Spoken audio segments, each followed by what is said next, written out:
Tulsa King Season 3 has returned with the kind of intensity fans were waiting for, but what makes this new chapter stand out is the way it finally handles the death of a major character in a way that feels genuine and impactful. Throughout the first 2 seasons, Sylvester Stallone's crime drama built its reputation on shocking deaths, sudden exits, and violent power struggles. But if we're being honest, many of those moments didn't carry much weight after the fact. Characters would be killed or written out, and within an episode or two, the story would move forward as if they never existed. That pattern changes in Season 3, with the handling of Jimmy the Creek's death, and it gives the show an emotional core that has often been missing. At the end of Tulsa King Season 2, viewers saw a bloody showdown that left several important characters dead. Antagonists like Jackie Ming and Chicky Invernizzi were eliminated during the war between Dwight, Bill Bevilacqua, and Cal Thresher, which reshaped the criminal landscape in Tulsa yet again. But in that same war, Dwight also lost Jimmy the Creek, one of his few true allies, and Season 3 makes sure that loss is felt. Unlike the quick deaths of Jackie Ming or Kaolin Waltrip from Season 1, who were disposed of and then practically forgotten, Jimmy's absence is woven into the heart of the new season's story, and that makes all the difference. From the premiere of Season 3, it is clear that Jimmy's death is not just another casualty. The show makes his absence resonate through Bodie, who has been steadily growing into a central figure since Dwight first partnered with him back in Season 1. In earlier seasons, Bodie's role was largely tied to managing the dispensary and acting as Dwight's connection to the legitimate side of the business.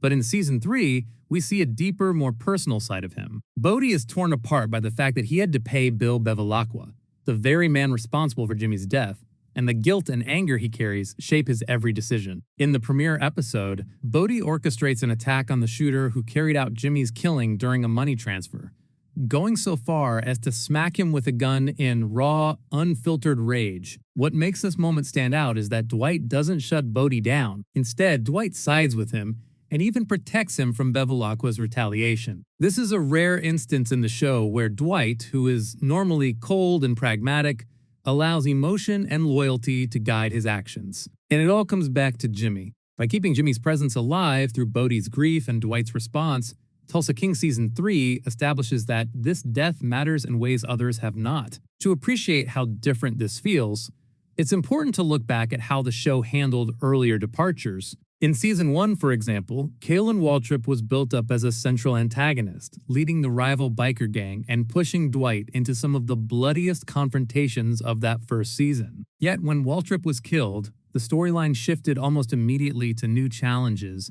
without reflecting on what his rise and fall actually meant for Dwight's empire. By Season 2, the pattern repeated itself. Jackie Ming, who had been a key figure in Dwight's ongoing power struggles, was eliminated during the gang war, but his death barely registered beyond the episode it happened in. Chicky Invernizzi, another formidable rival, also died in Season 2, but his exit was quickly overshadowed by the chaos of the Bevilacqua conflict. Even when these deaths carried major plot significance, the characters themselves faded from memory, leaving little lasting impact. Jimmy the Creek's treatment in Season 3 is the exact opposite. Rather than being brushed aside, his absence continues to shape the decisions of the living, giving viewers a rare sense of continuity and consequence. This contrast becomes even clearer when we compare Jimmy's storyline to Stacy Beale's exit. Stacy was one of the most important characters in Season 1, not only because of her role as an ATF agent, but also because of her complicated personal connection with Dwight.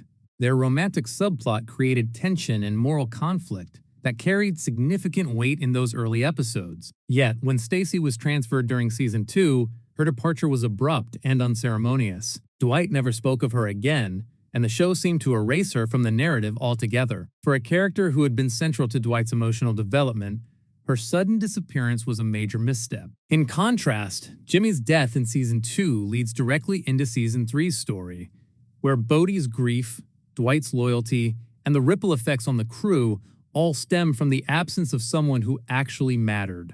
It proves that the show is capable of treating its supporting cast with the respect and weight they deserve. It just hasn't always chosen to do so. By the time we move deeper into the season, Jimmy's presence is still felt, which is a first for Tulsa King. His death is not a one-episode shock designed only to raise the stakes in the moment. Instead, it lingers, Bodhi's recklessness in episode 2 stems directly from his inability to let go, and Dwight is forced to walk the fine line between protecting his men and keeping his business under control. Unlike the disappearance of Tina Manfredi or Armand Truisi, who as of now remain uncertain presences in Season 3, despite having important unfinished storylines, Jimmy continues to be part of the ongoing narrative. Even as new threats emerge, his absence influences Dwight's decision-making and Bodhi's actions.